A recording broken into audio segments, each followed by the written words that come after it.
월수금 그 아침 11시 여러분과 함께하는 이 안녕과 전요 그 다음에 오늘은 함익병의 안전 한 빵빵. 네, 빵빵. 자, 그러면 세 번째 주제로 넘어가도록 하겠습니다. 네.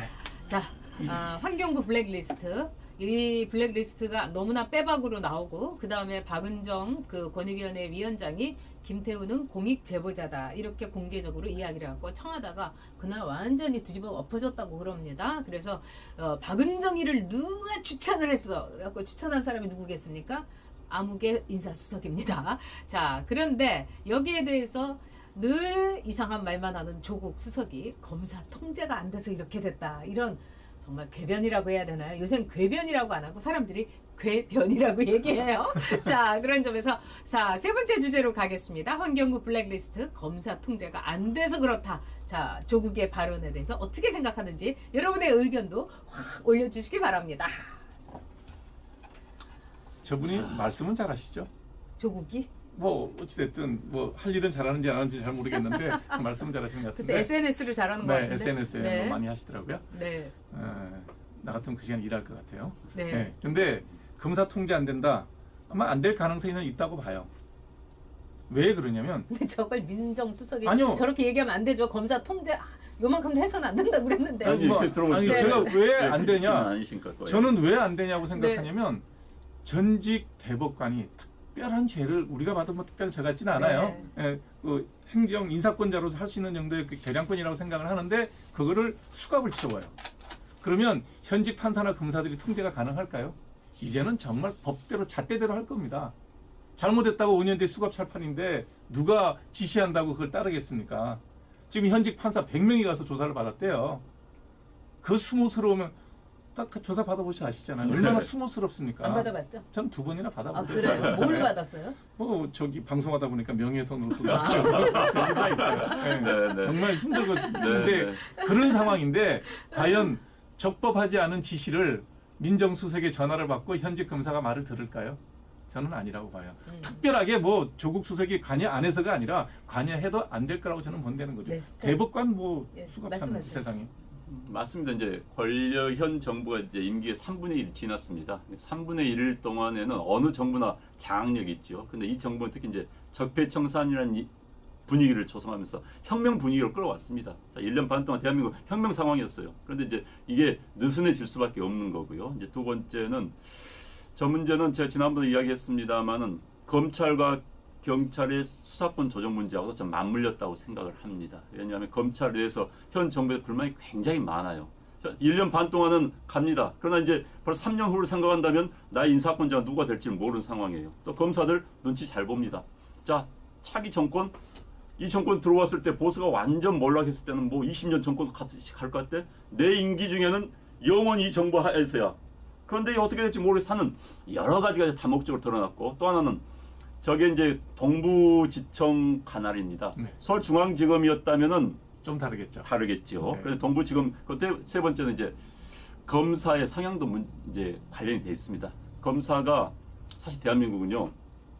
검사 동일체 원칙에 따라서 검사들은 검찰총재 지시에 따르도록 돼 있습니다만은 어떤 특정한 검사 하나가 속된 말로 개기면요 통제가 안 돼요. 솔직히 게다가 이제 저는 검찰 출입하고 가서 하는데 짧게 하시라고 계속 올라옵니다. 기사가 나오잖아요. 네. 기사가 나오면 검찰에서 지금 뿌리는 겁니다. 네.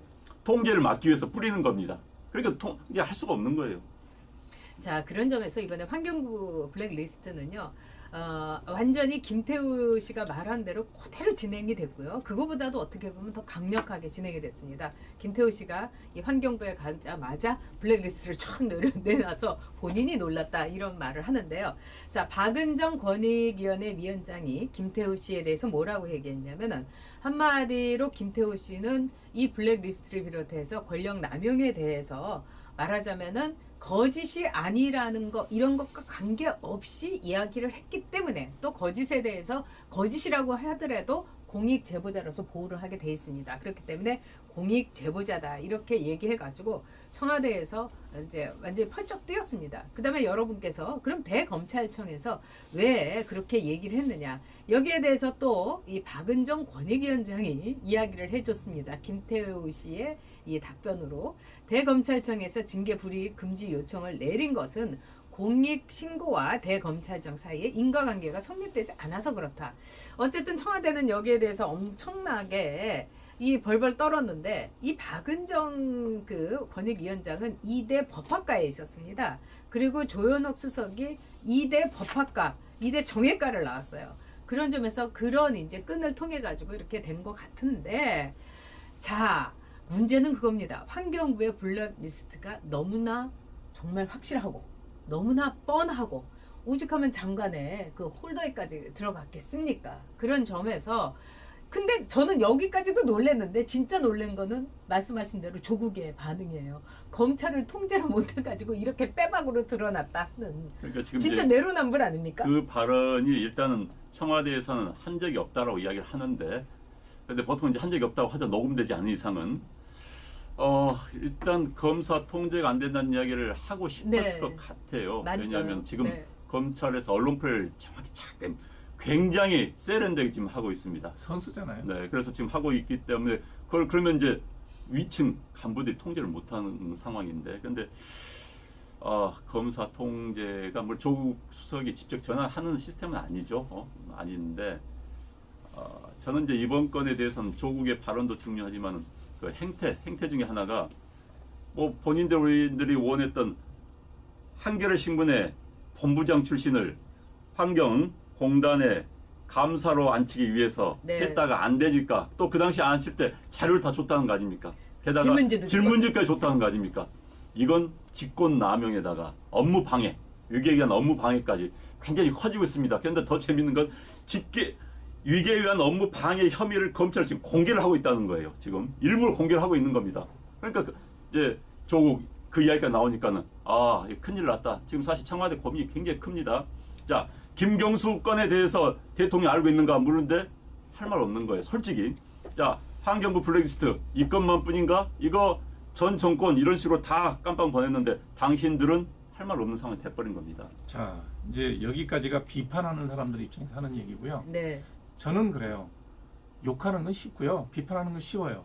근데 그러고 난 다음에 보자고요. 이 정도 건이면 굉장한 건이에요.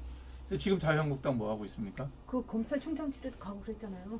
자, 이건 그게 들어보세요. 언론의 주목을 받고 있나요? 네. 무슨 얘기냐면 구설이 서말에도 껴야 고발이라고 상대방의 실수가 아무리 많아도 그거를 갖고 정확하게 공격을 하고 대안을 제시를 하고 맞아요. 그 다음에 대다수의 국민들한테 야 우리가 다음번에는 정권을 바꿔야 되겠구나 저런 당으로 라는 이미지를 줘야 되는데 이런 거대한 일이 터졌어요. 엄청난 일이죠. 그럼에도 불구하고 그냥 뉴스 한 줄이에요. 무슨 얘기냐면 대안이 없으면 국민들은 그냥 그 자리에 있는다는 거예요. 자유한국당이 이런 정도의 끈을 갖고도 지금 뭐 이 정도 끈이면 대단한 일이거든요. 네. 국정조사도 벌어져야 될 일인데 그냥 나오지 않는 검찰총장 거기 가서 5시간 있다 오는 게 무슨 의미가 있냐는 거죠.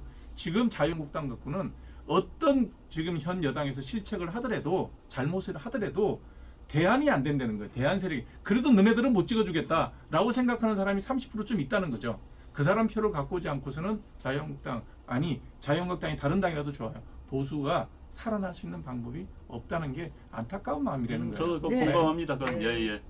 지금 한국당이 이런 호재를 이용하지 못하고 있고 사실 블랙리스트는 정말 큰 문제예요. 엄청난 거죠. 큰 문제입니다. 네. 그런데 저 문제가 거의 무슨 5.18 발언 때문에 묻혀버리고 또 지금 상황에서도 더 이것을 키워서 국민들의 공감대를 형성하지 못하고 있다는 건 참 안타까운 문제입니다.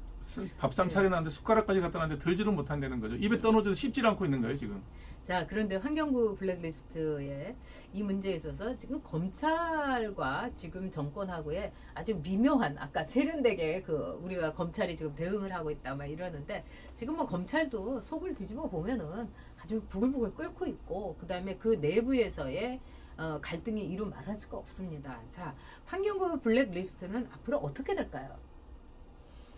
저는 검찰이 기소할 거라고 봅니다. 네. 이제 문제는 네. 청와대 압수수색까지 할 것인가. 이제 저 상황에서 지금 검찰이 계속 올린 게 청와대 인사수석실 지시를 받았다는 환경부 직원의 증언이 있었다. 네. 아까지 나왔습니다. 그렇다면 정상적인 수사 절차라면은 청와대 압수수색 하는 겁니다. 청와대 누구냐? 지시한 사람 누구냐? 뭐 청와대 행정관이다. 뭐 청와대 무슨 뭐 인사수석이다. 비서관이다. 뭐 쫙 나오겠죠. 그럼 그렇죠. 불러다 조사하는 것이 정상인데 지금 이 문제 가지고 지금 제가 보기에는 줄다리 하고 있을지도 모릅니다. 네. 검찰에서는 우리 압수수색 들어가겠다. 근데 이른바 검찰총장 선에서는 야 거기까지 꼭 해야 돼?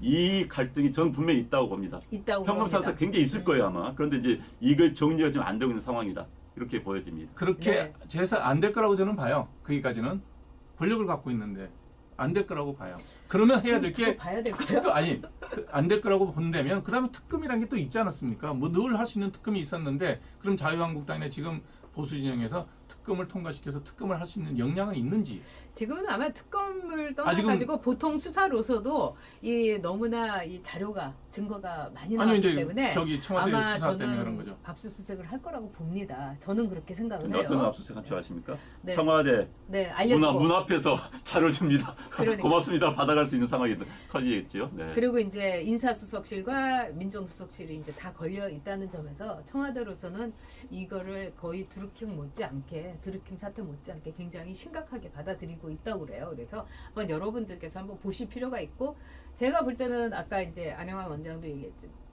것처럼 검찰로서도 나중 일종의 레버리지로 이거를 활용을 할 수가 있습니다. 그러니까 이 나라의 진짜 앞날이 너무 굉장히 어둡다 이렇게 일단은 보셔야 될 것 같습니다. 자 그럼 이 정도에서 환경부 블랙리스트 압수수색 근데 여기는 안 한다 할 것이다 뭐 우리가 이렇게 얘기를 하면서 해봤습니다.